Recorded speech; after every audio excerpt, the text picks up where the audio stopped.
On the docket tonight, the Parkland massacre. The defendant, we're not going to try to use his name as much as possible, is facing the death penalty for murdering 17 people and wounding 17 more at Marjory Stoneman Douglas High School on Valentine's Day 2018. We're going to talk live to the father of one of the victims in just a moment. But first, here's Court TV's Chanley Painter. 911, what is your emergency? It's Valentine's Day 2018. They believe there's a shooter at the school. Marjory Stoneman Douglas High School is under siege. An active shooter is terrorizing the campus. It was just a normal day at school that suddenly turned to a nightmare for the city of Parkland, Florida. The massacre marked the deadliest high school shooting in U.S. history. Surveillance video and witness identification led to the arrest of then 19-year-old. He was in my class in 7th grade, and I knew he wasn't okay when he punched the window in and said, "I'm gonna cause karma one day," because he got in trouble with the teacher. Was a former student at the school. He'd been expelled the year before in February 2017 for disciplinary reasons. But records indicate he was a troubled person long before the massacre. He was a huge threat to the school because of his behavior. When he was suspended, they found shells of bullets in his backpack. Just 40 days earlier, a woman who knew told the FBI he was collecting guns and ammunition and feared he was, quote, going to slip into a school and start shooting the place up. What's more, investigative reports point to years of a disturbing digital trail. Reportedly researched mass shootings and posted threatening messages all over the internet. This one says, "I'm going to be a professional school shooter." In fact, it would be those very phone records as well as school surveillance video that would help authorities piece together what they say happened. A little after 2 p.m., took an Uber from his home to the school about 3 miles away. Security video shows a male wearing black jeans, maroon shirt, vest, and hat, carrying a large black bag, enter Building 12. In the first floor stairwell, he takes out an AR-15 rifle. Just then, a student walks in, sees the gun, and hurries out. At 2:21 p.m., school video shows the active shooter terrorizing all 3 floors of the freshman building, taking the lives of 14 teenagers and 3 adults. Alerted by a fire alarm and what sounded like gunshots, the school resource officer, the only other person armed with a weapon on campus, makes his way towards the building, but does not go in. We started hearing more and more shots, so then everyone started running. Minutes later, the shooting finally stops. The suspect drops the weapon and tactical gear, and authorities say he left campus, blending in to the crowd. Police hadn't even entered the building yet. At 3:36 p.m., more than an hour later, was stopped and arrested. Authorities interrogate and appear to secure a confession. He is charged with 17 counts of first-degree premeditated murder and 17 counts of attempted murder.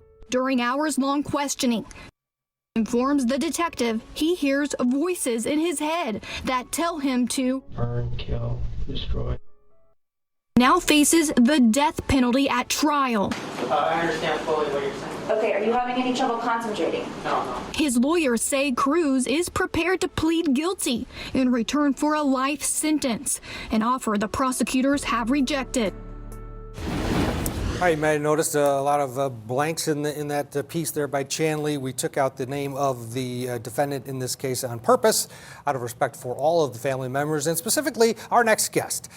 Joining us, one of the fathers of the victims of the Parkland shooting, Tony Montalto. Tony's daughter, 14-year-old Gina, was working on a school project in the hallway when the shooting began. Tony is the president of Stand With Parkland, the National Association of Families for Safe Schools. Tony, many families are gathering tonight, getting ready to celebrate Thanksgiving. There's going to be an empty spot at your table again this year. Talk, if you would, initially here about your daughter, Gina, and the pain that you continue to suffer, especially on holidays like Thanksgiving. Well, as we approach a holiday season, we know that families gather. What's left of our family still gathers together. However, we have an empty seat at the table. We're reminded of doing traditions that our daughter loved, and having her there with our son, and helping prepare the meal, and celebrating the holiday with the rest of our family as we gather. It's very, very difficult to have that empty chair and not see that smiling face and bubbly personality at our table. And I'm sure that all the other families who lost a loved one that day feel the same way. We're damaged and hurt by this forever and ever. Gina was a great kid. She was very helpful, very engaging, and we really wish she was here with us. Where do you get your strength? Well, it's really about honoring Gina and the other victims. They were all fantastic people who deserve to be honored appropriately.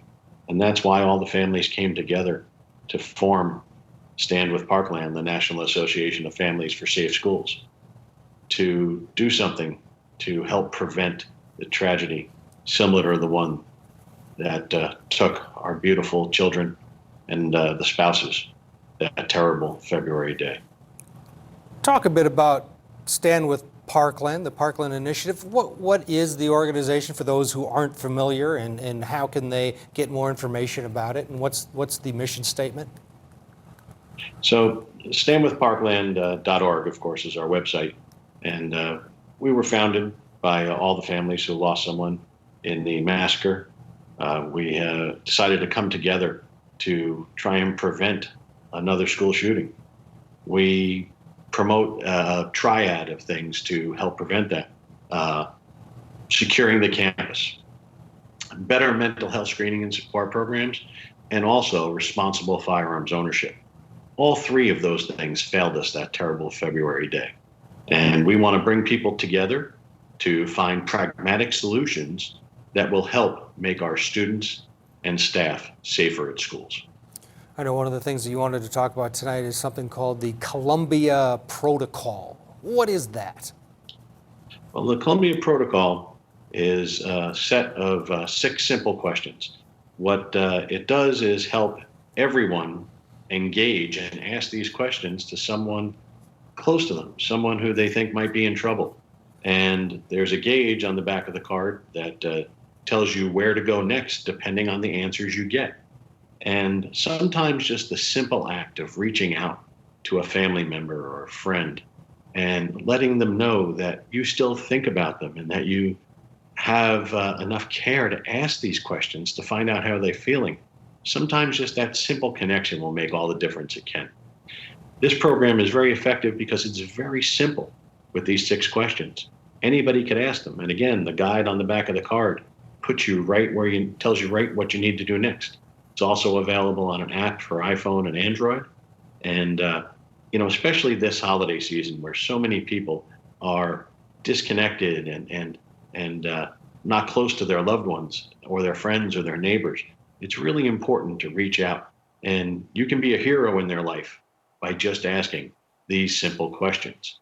They're available on standwithparkland.org, on our resources page, and you go down to the Columbia Protocol. And we encourage everybody to take a look at it because it's so important that we look out for our students, our children, our family members, especially in this time of the COVID pandemic. Yeah. By reaching out, we can all make a difference, trying to be connected. Yeah, I looked at it as the simplicity is the beauty in it, and I urge everybody to take a look at it. Finally, tonight, we know you were not going to talk about the defendant in this case or his name, but the process. It has slowed, and it has slowed considerably now because of COVID. How is that affecting you and the other families? Well, we just had a status hearing this last week, and one of the problems has been that the defense has been unable to get their experts in to meet with the suspect in the jail due to COVID restrictions. Fortunately, this past hearing, we had a representative from the Broward County Sheriff's Office on the hearing, and he said that he's willing to do whatever it takes to accommodate the defense's wishes. Unfortunately, they kept putting up more and more arguments against it, and at the end of that hearing, nothing was resolved. But one of the moms who lost her son, Nicholas Dorrit, is a nurse, and she called the prosecutor and mentioned that, every day the people on our front lines in the hospitals and the emergency rooms are putting on the gear, protecting themselves, and interacting and evaluating people. So I think it's a little bit of a specious argument for the defense to say that they couldn't do anything. Yeah, it's a painfully frustrating process, I'm sure. Tony Montalto, we're with you, you and your family, and all of the families. We're thinking of you, especially during this holiday season. Thank you so much for coming on. We appreciate it. Thank you very much, and have a happy Thanksgiving to everyone else. All right, you too. It's Tony Montalto, whose daughter Gina died in the Parkland massacre. We'll be right back.